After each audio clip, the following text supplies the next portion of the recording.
ಮಾನವನ ಚರಿತ್ರೆಯಲ್ಲಿ ಪಾದಯಾತ್ರೆಗೆ ತನ್ನದೇ ಆದ ಒಂದು ಮಹತ್ತರವಾದ ಇತಿಹಾಸವಿದೆ. ಗಾಂಧೀಜಿಯವರ ಸತ್ಯ, ಶಾಂತಿ, ಅಹಿಂಸಾತ್ಮಕ ಹೋರಾಟದೊಂದಿಗೆ ಅದು ದಂಡಿ ಯಾತ್ರೆಯಾಗಿರಬಹುದು, ಉಪ್ಪಿನ ಸತ್ಯಾಗ್ರಹವಾಗಿರಬಹುದು, ಹೀಗೆ ಜನಪರ ಮತ್ತು ರಾಷ್ಟ್ರಪರವಾಗಿ ಆಂದೋಲನಗಳು ಜರುಗಿದವು. ಕೇರಳದ ಮಹಾನಾಯಕ ಎ.ಕೆ. ಗೋಪಾಲನ್ ಕೈಗೊಂಡಿದ್ದ ಬೃಹತ್ ರೈತ ಜಾಥಾ ಆಗಿರಬಹುದು, ಅಂತಾರಾಷ್ಟ್ರೀಯ ಮಟ್ಟದಲ್ಲಿ ಚೀನಾದ ಮಹಾನಾಯಕ ಮಾವೋಸ್ತೆ ತುಂಗ್ ಕೈಗೊಂಡಿದ್ದ ಲಾಂಗ್ ಮಾರ್ಚ್ ಆಗಿರಬಹುದು.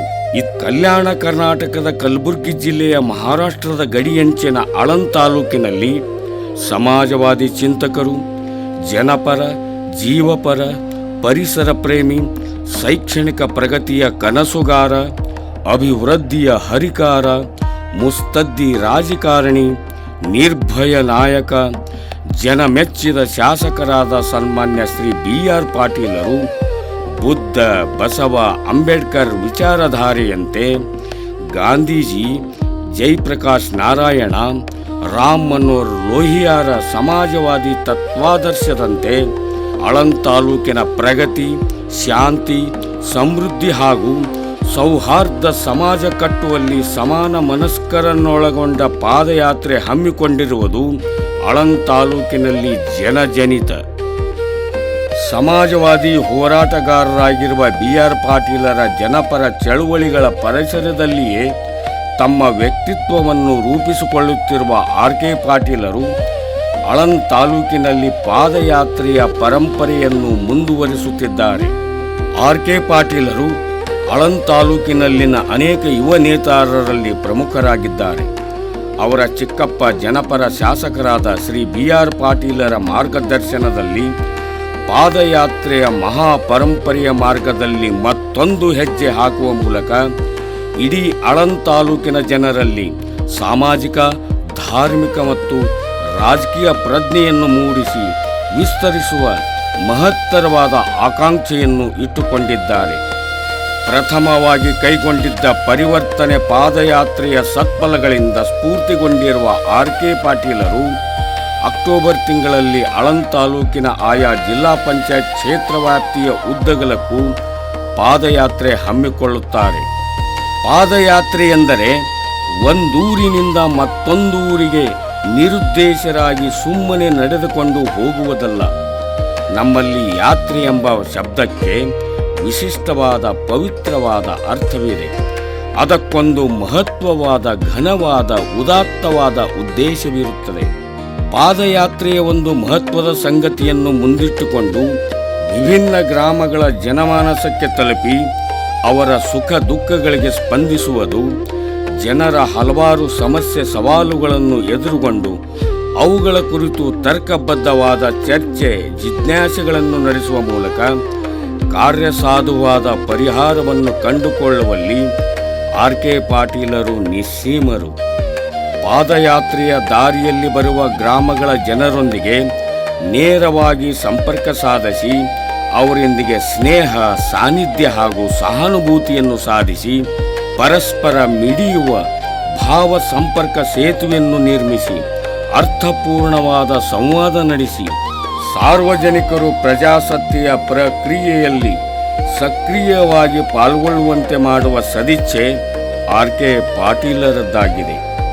ಈ ಸಂದರ್ಭದಲ್ಲಿ ಕಲಬುರಗಿ, ಬೀದರ್, ಯಾದಗಿರ್ ಹಾಲು ಉತ್ಪಾದಕ ಸಹಕಾರ ಸಂಘಗಳ ಒಕ್ಕೂಟದ 2ನೇ ಅವಧಿಯ ಅಧ್ಯಕ್ಷರಾಗಿದ್ದ ಆರ್.ಕೆ. ಪಾಟೀಲರ ಜನಪರ ಸೇವೆ ಹಾಗೂ ಸಹಾಯದ ಹಲವಾರು ಘಟನಾವಳಿಗಳನ್ನು ನೆನಪಿಸಿಕೊಳ್ಳುವುದು ಸೂಕ್ತ. ಸಾಮಾನ್ಯ ರಾಜಕಾರಣಿ ಮತ್ತು ಅಸಾಮಾನ್ಯರ ರಾಜಕೀಯ ಮುಸ್ತದ್ದಿಯ ನಡುವೆ ಸಾಕಷ್ಟು ವ್ಯತ್ಯಾಸವಿರುತ್ತದೆ. ಮುಂದಿನ ಚುನಾವಣೆಯ ಬಗ್ಗೆ ಚಿಂತಿತನಾಗುವವನು ರಾಜಕಾರಣಿ ಎನಿಸಿದರೆ, ಮುಂದಿನ ಜನಾಂಗದ ಬಗ್ಗೆ ಚಿಂತನೆ ನಡೆಸುವವನು ರಾಜಕೀಯ ಮುಸ್ತದ್ದಿ ಎನಿಸಿಕೊಳ್ಳುತ್ತಾನೆ. ಈ ದೃಷ್ಟಿಯಿಂದ ನಾವು ಯುವ ನೇತಾರ ಆರ್.ಕೆ. ಪಾಟೀಲರು ನಡೆದು ಬರುತ್ತಿರುವ ಜನಸೇವಾ ಮತ್ತು ಸಹಕಾರದ ಕಾರ್ಯಚಟುವಟಿಕೆಗಳನ್ನು ಪರಿಗಣಿಸಬೇಕು. 2020ರಲ್ಲಿ ಕರೋನಾ ಎಂಬ ಮಹಾಮಾರಿ ದೇಶದೆಲ್ಲೆಡೆ ಹರಡಿ ಅದರ ಬೀಭತ್ಸತೆಗೆ ಜನರ ಬದುಕು ಛಿದ್ರ ವಿಚಿತ್ರವಾಯಿತು. ದಿನನಿತ್ಯ ಸಾವು ನೋವುಗಳ ಸುದ್ದಿಯಿಂದ ಜನತೆ ತತ್ತರಿಸಿ ಹೋದರು. ಹೊಟ್ಟೆಯಲ್ಲಿ ಹುಟ್ಟಿದ ಮಕ್ಕಳು ಹೆತ್ತವರನ್ನು ಕಡೆಗಣಿಸಿದರು. ಒಡ ಹುಟ್ಟಿದವರು ಇತರರ ಸಂಬಂಧಗಳ ಕೊಂಡಿ ಕಡಿದು ಹೋಯಿತು. ಈ ಸಂದರ್ಭದಲ್ಲಿ ಆಳಂದ ತಾಲೂಕಿಗೂ ಕರೋನಾ ಹೆಮ್ಮಾರಿ ಅಡರಿ ಜನಪದರನ್ನು ಕಂಗಾಲಾಗಿಸಿತು. ತಾಲೂಕಿನ ಹಲವಾರು ಹಳ್ಳಿಗಳಲ್ಲಿನ ಬಡಜನರು ಹೊಟ್ಟೆಪಾಡಿಗಾಗಿ ದೂರದ ಮಹಾನಗರಗಳಿಗೆ ವಲಸೆ ಹೋದವರ ಸ್ಥಿತಿ ಡೋಲಾಯಮಾನವಾಗಿತ್ತು.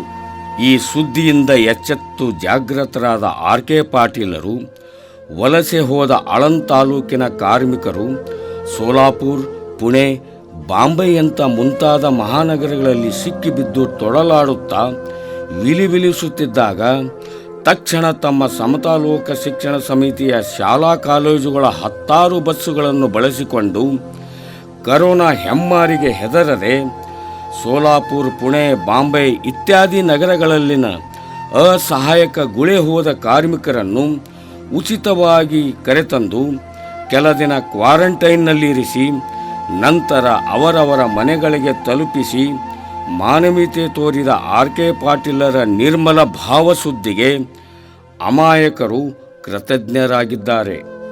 ಇದೇ ಹೊತ್ತಿನಲ್ಲಿ ವಲಸೆ ಹೋದ ಕಾರ್ಮಿಕನೊಬ್ಬ ಕರೋನಾ ಮಾರಿ ನಿಯಂತ್ರಣಕ್ಕೆ ಬಂದಾಗ ಮತ್ತೆ ಮಹಾನಗರಕ್ಕೆ ಹೋಗದೆ ಆರ್.ಕೆ. ಪಾಟೀಲರ ಸಹಾಯ ಸಹಕಾರದೊಂದಿಗೆ ತನ್ನೂರಲ್ಲಿಯೇ ವಾಸವಾಗಿ ಸ್ವಾವಲಂಬನೆ ಬದುಕು ಕಟ್ಟಿಕೊಂಡ ಯುವಕನಿನ ದೃಷ್ಟಾಂತ ಗಮನಿಸಬಹುದಾಗಿದೆ. ರಾಜೇಂದ್ರ ಶಿವರಾಯ್ ಪಾಟೀಲ್, ಊರು ನಮ್ಮದು ಚಿತ್ಲಿ.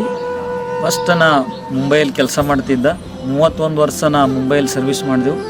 ಕೋವಿಡ್ ಟೈಮ್ದಾಗ ನಾವು ಅಲ್ಲಿ ಮನಸ್ಸು ಕದ್ದಲಾಗಿ ಊರಿಗೆ ಬಿಟ್ಟು ಬಂದೆವು. ಊರಿಗೆ ಬಂದ ಬಳಿಕ ನಿರುದ್ಯೋಗಿ ಓಡಾಡ್ತಿದ್ದ. ಒಂದು ಟೈಮ್ ನಾವು ಆರ್.ಕೆ. ಸರ್ ಅವ್ರಿಗೆ ಭೇಟಿ ಮಾಡಿದೆವು.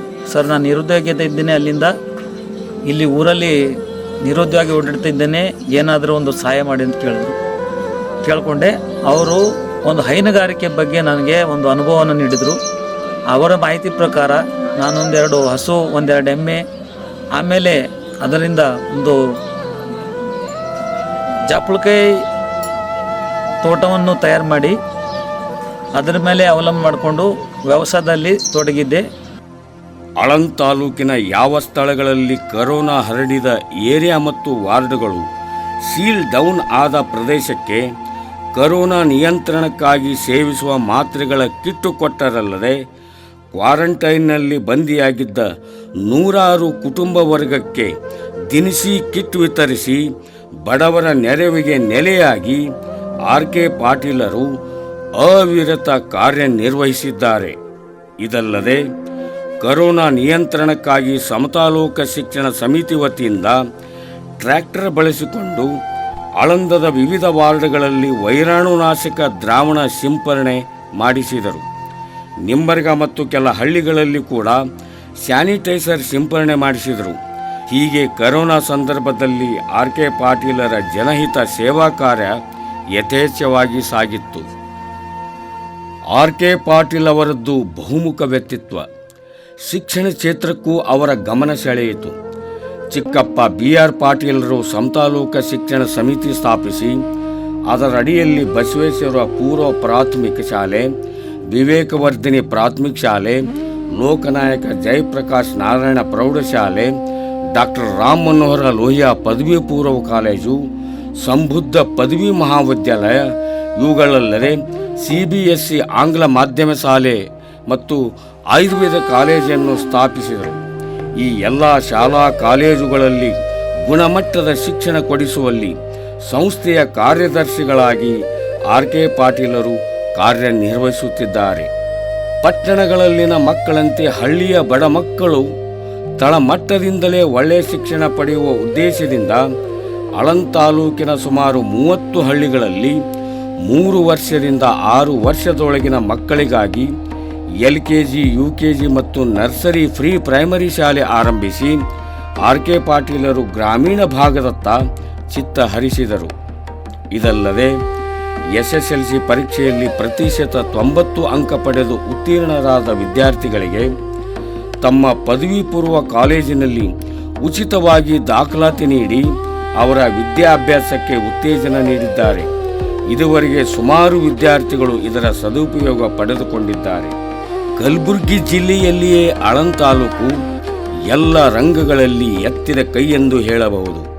ವಿಪರ್ಯಾಸವೆಂದರೆ ಆಳಂದ ತಾಲೂಕಿನ ವಿದ್ಯಾವಂತ ಯುವಕ ಯುವತಿಯರು ಬಹುತೇಕರು ಬಡವರಾಗಿದ್ದು ಸಾಧನೆ ಮಾಡುವ ಛಲವಿದ್ದರೂ ಕೂಡ ಆರ್ಥಿಕ ದುಸ್ಥಿತಿಗೆ ಒಳಗಾಗಿ ಭವಿಷ್ಯದ ಬದುಕಿಗೆ ಕುಗ್ಗಿ ಹೋಗಿದ್ದಾರೆ. ಇಂಥ ವಿದ್ಯಾವಂತರ ಶ್ರೇಯೋಭಿವೃದ್ಧಿಗಾಗಿ ಸೇನೆ ಸೇರುವ ಅಪೇಕ್ಷಿತ ಬಡ ಮಕ್ಕಳಿಗಾಗಿ ಆರ್.ಕೆ. ಪಾಟೀಲರು ಭೀಮಬಲದ ಶಕ್ತಿ ತೋರಿದರು. ಆಳಂದ ತಾಲೂಕಾ ಸೈನಿಕರ ಅಭಿವೃದ್ಧಿ ಸಂಘ ಹಾಗೂ ಸಮತಾ ಲೋಕ ಶಿಕ್ಷಣ ಸಮಿತಿಯ ಸಹಯೋಗದಲ್ಲಿ ತಾಲೂಕಾ ಸೈನಿಕರ ಸಂಘದ ಅಧ್ಯಕ್ಷ ಸಿದ್ಧಲಿಂಗ ಮಲ್ಶೆಟ್ಟಿಯವರ ನೇತೃತ್ವದಲ್ಲಿ ಉಚಿತ ಸೇನಾ ತರಬೇತಿ ಶಿಬಿರ ಏರ್ಪಡಿಸಿದರು. ಸೇನೆ ಸೇರುವ ಬಯಕೆ ಹೊಂದಿದ ಆಳಂದ ತಾಲೂಕಿನ ವಿದ್ಯಾವಂತರು ಬಿಜಾಪುರ, ಧಾರವಾಡ, ಬೆಳಗಾಂ, ಬೆಂಗಳೂರು ಮತ್ತು ಬೀದರ್ನ ಆರ್ಮಿ ಕೋಚಿಂಗ್ ಸೆಂಟರ್ಗಳಿಗೆ ಹೋಗಲು ಅನಾನುಕೂಲದ ತೊಂದರೆಯಿಂದ ಅದನ್ನು ತಪ್ಪಿಸಲು ಆರ್.ಕೆ. ಪಾಟೀಲರು ಅರ್ಜಿ ಕರೆದು ಆಸಕ್ತರಿಗೆ ಭರ್ತಿ ಮಾಡಿಕೊಂಡು 2 ತಿಂಗಳ ಕಾಲ ನಿವೃತ್ತ ಸೇನಾನಿ ಸಿದ್ಧಲಿಂಗಪ್ಪ ಮಲ್ಶೆಟ್ಟಿಯವರ ಸಾರಥ್ಯದಲ್ಲಿ ಉಚಿತವಾಗಿ ತರಬೇತಿ ಕೊಟ್ಟರು. ಈ ತರಬೇತಿಯಲ್ಲಿ ಮುಂಜಾನೆ 6 ಗಂಟೆಯಿಂದ ಸಾಯಂಕಾಲ 7 ಗಂಟೆಯವರೆಗೆ ಶಿಬಿರಾರ್ಥಿಗಳಿಗೆ ಓಟ, ಶಾರೀರಿಕ ಕಸರತ್ತು, ವಿಜ್ಞಾನ, ಭೂಗೋಳ, ಗಣಿತ, ಇತಿಹಾಸ, ಸಾಮಾನ್ಯ ಜ್ಞಾನಗಳ ಬಗ್ಗೆ ನುರಿತ ಶಿಕ್ಷಕರಿಂದ ಬೋಧನೆ ನೀಡಿದ್ದರಿಂದ ಈಗಾಗಲೇ ಇಲ್ಲಿ ತರಬೇತಿ ಪಡೆದಿರುವಂಥ ಸುಮಾರು 14 ವಿದ್ಯಾರ್ಥಿಗಳು ಸೇನೆಗೆ ಸೇರಿದ್ದಾರೆಂಬ ಸಂತಸದ ವಿಷಯ ಹಾಗೂ ಕೀರ್ತಿ ಆರ್.ಕೆ. ಪಾಟೀಲರಿಗೆ ಸಲ್ಲುತ್ತದೆಂದು ಸೇನಾ ಸೇರ್ಪಡೆಗೊಂಡವರ ಮನದಾಳದ ಮಾತಾಗಿದೆ. ನನ್ನ ಹೆಸರು ಆಕಾಶ್ ನೇತ್ರೆ ಕೊರಹಳ್ಳಿ. ಆಳಂದ ಸೈನಿಕ ಸಂಘದ ಅಭಿವೃದ್ಧಿ ಹಾಗೂ ಸಮತಾ ಲೋಕ ಶಿಕ್ಷಣ ಸಂಸ್ಥೆ ಅಧೀನದಲ್ಲಿ ನಡೆದ ಉಚಿತ ಸೇನಾ ತರಬೇತಿ ಶಿಬಿರದಲ್ಲಿ ತರಬೇತಿ ಪಡೆದು ಇಂದು ಭಾರತ ಸೇನೆ ಅಗ್ನಿವೀರ ಸೇನಾಗಿ ಸೇವೆ ಸಲ್ಲಿಸುತ್ತಿದ್ದೇನೆ. ಈ ಮಹತ್ವ ಸಾಧನೆಗೆ ಕಾರಣರಾದ ಆರ್.ಕೆ. ಪಾಟೀಲ್ ಹಾಗೂ ಆಳಂದ ಸೈನಿಕ ಸಂಘಕ್ಕೆ ನನ್ನ ಹೃತ್ಪೂರ್ವಕ ಧನ್ಯವಾದಗಳನ್ನು ಸಲ್ಲಿಸುತ್ತೇನೆ. ನಿಮ್ಮ ಸಂಸ್ಥೆಯ ಸಾವಿರಾರು ಯುವಕರಿಗೆ ಉತ್ತಮ ಭವಿಷ್ಯ ರೂಪಿಸಿಕೊಳ್ಳಲು ನೇರವಾಗಿದ್ದೀರಿ. ನಿಮ್ಮ ಮಾರ್ಗದರ್ಶನ ಹಾಗೂ ಹೃತ್ಪೂರ್ವಕ ಅಡಿಯಲ್ಲಿ ನಡೆದ ಈ ಸೈನಿಕ ಸೇನಾ ತರಬೇತಿ ಶಿಬಿರವು ತನ್ನ ಜೀವನದಲ್ಲಿ ತಿರುವಿನ ಹಂತವಾಯಿತು. ಇಲ್ಲಿ ನಾನು ಕೆಲವು ಸೇನಾ ತರಬೇತಿಯನ್ನು ಮಾತ್ರ ಪಡೆಯಲಿಲ್ಲ, ಬದಲಾಗಿ ಸಮಯ ಪಾಲನೆ, ಶಿಸ್ತು, ಆತ್ಮವಿಶ್ವಾಸ ಮತ್ತು ದೇಶ ಪ್ರೇಮದಂತಹ ಮೌಲ್ಯಗಳನ್ನು ಅಳವಡಿಸಿಕೊಂಡೆ. ಸಮತಾ ಲೋಕ ಶಿಕ್ಷಣ ಸಂಸ್ಥೆಯ ಸಮಾಜ ಯುವಕರಿಗೆ ನೀಡುತ್ತಿರುವ ಈ ಉಚಿತ ಶಿಕ್ಷಣ ಮತ್ತು ತರಬೇತಿ ನಿಜಕ್ಕೂ ಶ್ಲಾಘನೀಯ. ನಿಮ್ಮ ದೂರದೃಷ್ಟಿ ಮತ್ತು ಸಮಾಜ ಸೇವೆ ಬದ್ಧತೆ ವಿಶೇಷವಾಗಿದೆ. ಸೇನೆಯಲ್ಲಿ ಸೇವೆ ಸಲ್ಲಿಸಲು ಬಯಸುವ ಬಡ ಮತ್ತು ಗ್ರಾಮೀಣ ಯುವಕರಿಗೆ ಆಶೀರ್ವಾದವಾಗಿದೆ. ನನ್ನಂಥ ಹಲವು ಯುವಕರಿಗೆ ಸ್ಫೂರ್ತಿಯಾಗಿರುವ ನಾನು ಚಿರಋಣಿ. ನನ್ನ ದೇಶ ಸೇವೆಯ ಪ್ರಯಾಣದಲ್ಲಿ ನಿಮ್ಮ ಮತ್ತು ಸಂಸ್ಥೆಯ ಕೊಡುಗೆಯನ್ನು ಎಂದಿಗೂ ಮರೆಯುವುದಿಲ್ಲ. ನಿಮ್ಮ ಮಹತ್ ಕಾರ್ಯಗಳನ್ನು ಹೀಗೆಯೇ ಮುಂದುವರಿಯಲಿ ಎಂದು ಹಾರೈಸುತ್ತೇನೆ. ಸೇವೆ ಮತ್ತು ರಾಷ್ಟ್ರ ನಿರ್ಣಯದ ಹಾದಿಯಲ್ಲಿ ಎಲ್ಲ ನಿಮ್ಮ ಆಶೀರ್ವಾದದ ಸದಾ ಇರಲಿ ಎಂದು ಬಯಸುತ್ತೇನೆ. ಜೈ ಹಿಂದ್, ಜೈ ಭಾರತ್. ಕೃಷಿ ಕ್ಷೇತ್ರಕ್ಕೂ ಆರ್.ಕೆ. ಪಾಟೀಲರ ಮನೆತನಕ್ಕೂ ಅವಿನಾಭಾವ ಸಂಬಂಧವಿದೆ. ಅವರ ತಂದೆ ಕಲ್ಯಾಣರಾವ್ ಮಾಲಿ ಪಾಟೀಲರು ಮೂಲತಃ ಕೃಷಿಕರಾಗಿದ್ದು ಪ್ರಗತಿಪರ ರೈತರೆಂದು ಹೆಸರು ಪಡೆದವರು. ತಂದೆಯ ಗುಣ ಸ್ವಭಾವ ಮಗನಲ್ಲಿ ಬೇರೂರಿದ ಪ್ರತಿಫಲದಿಂದ ರಾಜಕೀಯದಲ್ಲಿದ್ದರೂ ಸಾಮಾಜಿಕ ಬದ್ಧತೆ ಕಾಯ್ದುಕೊಂಡು ಆಳಂದ ತಾಲೂಕಿನ ರೈತರಿಗಾಗಿ ಹೊಸ ಆಯುಷ್ಕಾರದ ಸೃಷ್ಟಿಗೆ ಕಾರಣರಾದರು. ಕೃಷಿ ಜೀವನೋಪಾಯ ಕಾರ್ಯಕ್ರಮದ ಅಡಿಯಲ್ಲಿ ಕೆಪಾಸಿಟಿ ಬಿಲ್ಡ್ ಟ್ರೈನಿಂಗ್ ಪ್ರೋಗ್ರಾಂ ಅಂದರೆ ಸಾಮರ್ಥ್ಯ ನಿರ್ಮಾಣ ಕಾರ್ಯಕ್ರಮದಲ್ಲಿ ಭಾಗವಹಿಸಲು ಸಮತಾ ಲೋಕ ಶಿಕ್ಷಣ ಸಮಿತಿ ಆಳಂದ ಕಲಬುರಗಿ ವತಿಯಿಂದ ರೈತರ ನಡೆ ಕೆ.ವಿ.ಕೆ. ಬಾರಾಮತಿ ಕೃಷಿ ಮೇಳ 2024 ಕಡೆ ಎಂಬ ಬ್ಯಾನರ್ ನಡಿಯಲ್ಲಿ ಆಳಂದ ತಾಲೂಕಿನ ಸುಮಾರು 200ಕ್ಕಿಂತ ಹೆಚ್ಚು ಜನ ರೈತರನ್ನು 2ನೇ ಫೆಬ್ರವರಿ 2024ರಂದು ಮಹಾರಾಷ್ಟ್ರದ ಬಾರಾಮತಿಗೆ ಪ್ರಯಾಣಿಸಿದರು. ಬಾರಾಮತಿಯ ಕೃಷಿ ಮೇಳದಲ್ಲಿ ಟೊಮೆಟೊ, ಗೋಬಿ, ಹೂಬೆಳೆ ಹಾಗೂ ಕಬ್ಬು, ಬಾಳೆ, ತರಕಾರಿ ಇನ್ನಿತರ ಬೆಳೆಗಳು ಬೆಳೆಯುವ ಪದ್ಧತಿಯನ್ನು ರೈತರು ಮನವರಿಕೆ ಮಾಡಿಕೊಂಡು ಅವರಂತೆಯೇ ನಮ್ಮ ಭಾಗದಲ್ಲಿ ಬೆಳೆದು ಆರ್ಥಿಕ ಸದೃಢತೆ ಹೊಂದುವಲ್ಲಿ, ರೈತರು ಕಾಯಕ ಯೋಗಿಗಳಾಗುವಲ್ಲಿ RKPಯವರು ಮನವರಿಕೆ ಮಾಡಿಕೊಟ್ಟರಲ್ಲದೆ ಅಲ್ಲಿಯ ಪ್ರಗತಿಪರ ರೈತರೊಂದಿಗೆ ಸಂವಾದ ಸಂದರ್ಶನ ಏರ್ಪಡಿಸಿ ಅಲ್ಲಿನ ವೈವಿಧ್ಯಮಯ ಕಾರ್ಷಿಕ ಅನುಭವವನ್ನು ಪಡೆದುಕೊಂಡು ಬಂದು ತಾಲೂಕಿನಲ್ಲಿಯ ಕೃಷಿಗೆ ಮತ್ತು ಕೃಷಿಕರಿಗೆ ಹೊಸ ಚೈತನ್ಯ ತುಂಬಿದ ಕೀರ್ತಿ RK ಪಾಟೀಲರಿಗೆ ಸಲ್ಲುತ್ತದೆ. ಸಾಸಿರ ನಾಡಿನ ಕೃಷಿ ಜಾತ್ರೆ 2024 ಬಾರಾಮತಿಯ ಕೃಷಿ ಮೇಳದಲ್ಲಿ ಪಾಲ್ಗೊಂಡು ಪ್ರೇರಣೆ ಪಡೆದ RK ಪಾಟೀಲರು ಆಳಂದ ತಾಲೂಕಿನ ರೈತರಿಗೆ ಉತ್ತೇಜನ ನೀಡುವ ನಿಟ್ಟಿನಲ್ಲಿ ಸಮತಾಲೋಕ ಶಿಕ್ಷಣ ಸಮಿತಿ ಟ್ರಸ್ಟ್ ಆಳಂದ ಹಾಗೂ ಕೃಷಿ ಮಹಾವಿದ್ಯಾಲಯ ಕಲಬುರಗಿ ಇವರ ಸಂಯುಕ್ತ ಆಶ್ರಯದಲ್ಲಿ ಆಳಂದೆ ಸಾಸಿರ ನಾಡಿನ ಕೃಷಿ ಜಾತ್ರೆ 2024 ಎಂಬ ಬೃಹತ್ ಕೃಷಿ ಮೇಳವನ್ನು ಸ್ವಗ್ರಾಮ ಸರ್ಸಂಬಾದಲ್ಲಿ ಡಿಸೆಂಬರ್ 23 ಮತ್ತು 24, 2024ರಲ್ಲಿ ಆಗಿನ ಮುಖ್ಯಮಂತ್ರಿ ಸಲಹೆಗಾರರು, ಈಗಿನ ಕರ್ನಾಟಕ ರಾಜ್ಯದ ನೀತಿ ಮತ್ತು ಯೋಜನಾ ಆಯೋಗದ ಉಪಾಧ್ಯಕ್ಷರು ಹಾಗೂ ಆಳಂದ ತಾಲೂಕಿನ ಜೀವಜಲ ಶಾಸಕರಾದ ಸನ್ಮಾನ್ಯ BR ಪಾಟೀಲರ ಮಾರ್ಗದರ್ಶನದಲ್ಲಿ KMF ಅಧ್ಯಕ್ಷರಾದ RK ಪಾಟೀಲರ ನೇತೃತ್ವದಲ್ಲಿ ಅದ್ಧೂರಿಯಾಗಿ ಆಯೋಜಿಸಿ ವ್ಯಾಪಕ ಪ್ರಮಾಣದ ಕೃಷಿ ಜ್ಞಾನವನ್ನು 16,000 ಜನರಿಗೆ ತಲುಪಿಸುವ ಮಹತ್ತರ ಕಾರ್ಯಕ್ಕೆ ಸನ್ನದ್ಧರಾಗಿ ಯಶಸ್ವಿಯಾಗಿ ನೆರವೇರಿಸಿರುವುದು ಈ ಕೃಷಿ ಜಾತ್ರೆಯ ನೆನಪು ರೈತರ ಮನದಲ್ಲಿ ಇಂದಿಗೂ ಹಸಿರಾಗಿದೆ. ಗದಗ ಜಿಲ್ಲೆಯ ಕಪ್ಪತ್ಗುಡ್ಡದ ಪೂಜ್ಯರಾದ ಪೂಜ್ಯ ಶಿವಕುಮಾರ ಸ್ವಾಮಿಗಳ ಸಾನ್ನಿಧ್ಯದಲ್ಲಿ ಕರ್ನಾಟಕ ರಾಜ್ಯದ ಜವಳಿ ಮತ್ತು ಸಕ್ಕರೆ ಕೃಷಿ ಮಾರುಕಟ್ಟೆಯ ಸಚಿವರಾದ ಸನ್ಮಾನ್ಯ ಶ್ರೀ ಶಿವಾನಂದ ಪಾಟೀಲರು ಈ ಕೃಷಿ ಜಾತ್ರೆ ಉದ್ಘಾಟಿಸಿ ಚಾಲನೆ ನೀಡಿದರು. MLC ಚಂದ್ರಶೇಖರ್ ಪಾಟೀಲ್ ಹುಮ್ನಾಬಾದ್, ಜಿಲ್ಲಾಧಿಕಾರಿ ಫೌಜಿಯಾ ತರನ್ನುಮ್, HK ನಿರ್ದೇಶಕರಾದ ಅರುಣ್ ಕುಮಾರ್ ಯಮಾವಿ ಪಾಟೀಲ್ ಹಾಗೂ ಅನೇಕ ಗಣ್ಯರು ಈ ರೈತರ ಜಾತ್ರೆಯಲ್ಲಿ ಭಾಗಿಯಾಗಿದ್ದರು. ಕೃಷಿ ಮಹಾವಿದ್ಯಾಲಯ ಕಲಬುರಗಿಯಿಂದ ಕೃಷಿ ಶಿಕ್ಷಣ ಅಭ್ಯಸಿಸುವ ಸುಮಾರು 77 ಜನ ವಿದ್ಯಾರ್ಥಿನಿಯರು ಸರ್ಸಂಬಾದಲ್ಲಿನ RK ಪಾಟೀಲರ 14 ಎಕರೆ ಸಂಪೂರ್ಣ ಜಮೀನಿನಲ್ಲಿ 2.5 ತಿಂಗಳ ಕಾಲ ಅಂದರೆ 100 ದಿನಗಳವರೆಗೆ ವಾಸವಿದ್ದು ವಿವಿಧ ಬೆಳೆಗಳ ಪ್ರಾತ್ಯಕ್ಷತೆ ಕೈಗೊಂಡು ರೈತರಿಗೆ ಬೆಳೆ ಬೆಳೆಯುವ ಬಗೆಯನ್ನು ತೋರಿಸಿಕೊಟ್ಟರು. ಆಹಾರ ಅರಣ್ಯ, ತೋಟಗಾರಿಕೆ ಬೆಳೆ, ಮಲೆಬೇರಿ ಅಂದರೆ ರೇಷ್ಮೆ ಬೆಳೆ, ಸಮಗ್ರ ಬೇಸಾಯ ಪದ್ಧತಿ, ಬೇಸಾಯ ಶಾಸ್ತ್ರ, ಮಣ್ಣು ಮತ್ತು ಜಲ ಸಂರಕ್ಷಣೆ, ಮೇವು ಕೃಷಿ, ಚಿಯಾ ಬೆಳೆ, ಅಶ್ವಗಂಧ, ಯಾಲಕ್ಕಿ ಬಾಳೆ, ಇದಲ್ಲದೆ ಔಷಧಿಯುಕ್ತ ಗಿಡಮೂಲಿಕೆಗಳ ಬೆಳೆ ಬೆಳೆದು ಪ್ರಾಯೋಗಿಕವಾಗಿ ವಿದ್ಯಾರ್ಥಿಗಳಿಂದ ಪ್ರಯೋಗಿಸಲಾಯಿತು. ಈ ಕೃಷಿ ಜಾತ್ರೆಯಲ್ಲಿ ಆಧುನೀಕರಣದ ಕೃಷಿ ಪದ್ಧತಿ ಜೊತೆಗೆ 10 ಹಲವಾರು ವಿಷಯಗಳ ಕುರಿತು ನಾಡಿನ ಗೌರವಾನ್ವಿತ ಕೃಷಿ ವಿಜ್ಞಾನಿಗಳು ಹಾಗೂ ಹೆಸರಾಂತ ಪ್ರಗತಿಪರ ರೈತರನ್ನು ಆಹ್ವಾನಿಸಿ ಅವರಿಂದ ಸೂಕ್ತ ಮಾಹಿತಿ ನೀಡುವಲ್ಲಿ ಉಪನ್ಯಾಸ ಏರ್ಪಡಿಸಲಾಗಿತ್ತು.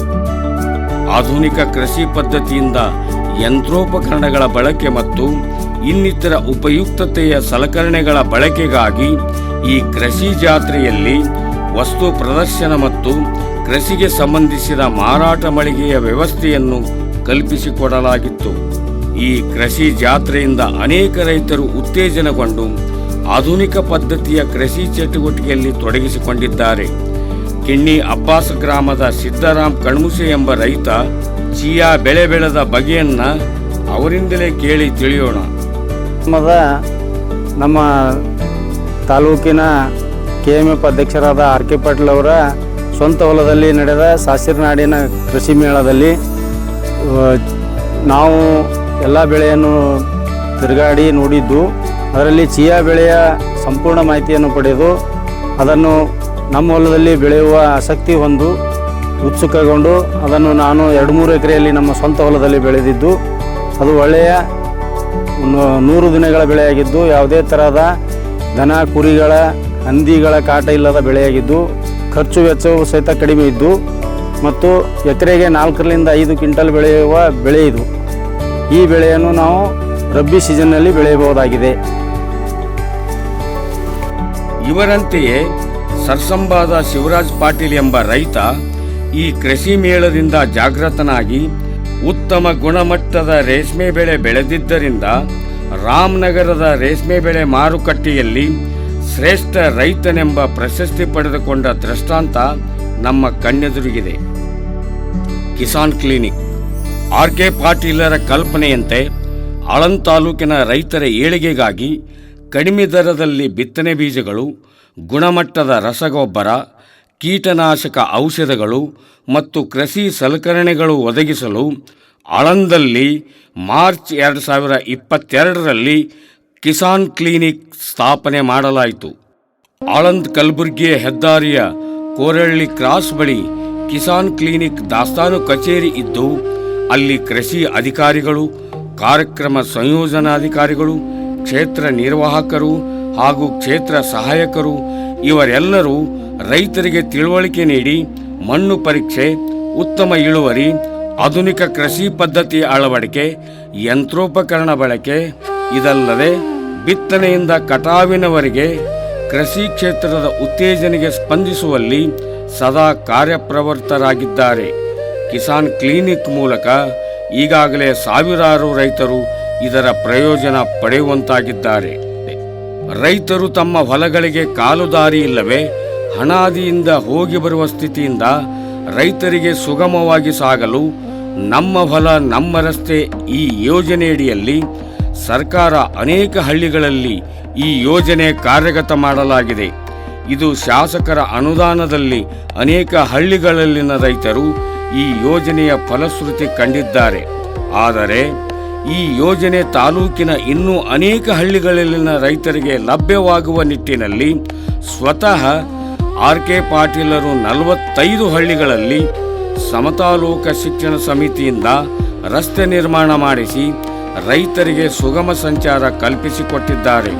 ಇದರಿಂದ ಈ ಹಳ್ಳಿಗಳಲ್ಲಿನ ರೈತರು ಆರ್.ಕೆ. ಪಾಟೀಲರ ರೈತಪರ ಕಾಳಜಿಗೆ ಶ್ಲಾಘಿಸಿದ್ದಾರೆ. ಕೆಎಂಎಫ್ ಅಧ್ಯಕ್ಷರಾಗಿ 2 ಅವಧಿಗೆ ಆಯ್ಕೆಯಾದಾಗ ಮಾಡಿದ ಕಾರ್ಯಗಳು. ಆರ್.ಕೆ. ಪಾಟೀಲರ ಆಸಕ್ತಿಯ ವ್ಯಾಪ್ತಿ ಅಮಿತವಾಗಿದೆ. ಹಾಗೆಂದೇ ಅವರು ತಮ್ಮ ಸೇವಾ ಕ್ಷೇತ್ರವನ್ನು ಕೇವಲ ಆಳಂದ್ ತಾಲೂಕಿನ ಶಿಕ್ಷಣ, ಕೃಷಿ ಮತ್ತು ಮಹಿಳಾ ಅಭಿವೃದ್ಧಿಯ ಕ್ಷೇತ್ರಕ್ಕೆ ಮಾತ್ರ ಸೀಮಿತಗೊಳಿಸದೆ ಕಲಬುರ್ಗಿ, ಬೀದರ್, ಯಾದಗಿರಿ ಈ 3 ಜಿಲ್ಲೆಗಳ ಹೈನುಗಾರಿಕೆಯ ಕ್ಷೇತ್ರಕ್ಕೂ ತಮ್ಮ ಸೇವಾ ಚಟುವಟಿಕೆಯನ್ನು ವಿಸ್ತರಿಸಿದ್ದಾರೆ. ಕೆಲ ಕಾಲದಲ್ಲಿಯೇ ತಮ್ಮ ವಿನಯಶೀಲ ನಡವಳಿಕೆ